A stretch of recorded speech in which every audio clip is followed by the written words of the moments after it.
Hello বন্ধুরা, এই দেখো এটা হচ্ছে আমাদের আম গাছ। আর তোমাদেরকে দেখা, এটা হচ্ছে কাগজ ফুল গাছ। দেখো ফুলগুলো ভীষণ ভাল লাগছে, ফুটে আছে, তাই না? আম আর কাগজ ফুল গাছ দেখাচ্ছি না, চলো তোমাদেরকে কি দেখাচ্ছি, চলো। এই দেখো পাখিতে দেখো কি সুন্দর বাসা করেছে বলো। সারা বছর আমাদের গাছে নানা রকম পাখিতে বাসা করে, কিন্তু তোমাদেরকে শেয়ার করতে পারি না, কেন জানো? অনেক উঁচুতে, আমি তো দেখাতেই পারবো না। এটা যেহেতু নিচুতে করেছে, অনেক নিচে, ওই জন্য তোমাদেরকে দেখাচ্ছে। আর এদেরকেও খুব পাহারা দিয়ে রাখতে হচ্ছে, কেন জানো? বিড়ালের ভয়েতে। এইটা হচ্ছে আম গাছে বাসা করেছে, আর কাগজ ফুল গাছেও করেছে, আর আরও গাছে করেছে, কিন্তু সেগুলো অনেক উঁচু বলে আমি দেখাতে পারছি না তোমাদেরকে। এটা খুব নিচুতে, ওই জন্য তোমাদেরকে শেয়ার করতে পারলাম। তোমাদের কেমন লাগলো অবশ্যই কিন্তু তোমরা জানিও।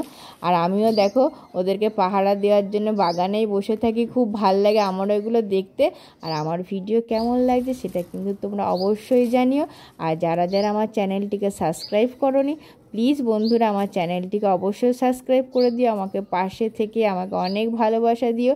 আর এই গরমে কিন্তু তোমরাও খুব ভালো থেকো, সুস্থ থেকো, আর হাসি খুশি থেকো, আর আমার ভিডিও তোমরা দেখতে থেকো। তাহলে আজ এই পর্যন্তই, টাটা বন্ধুরা।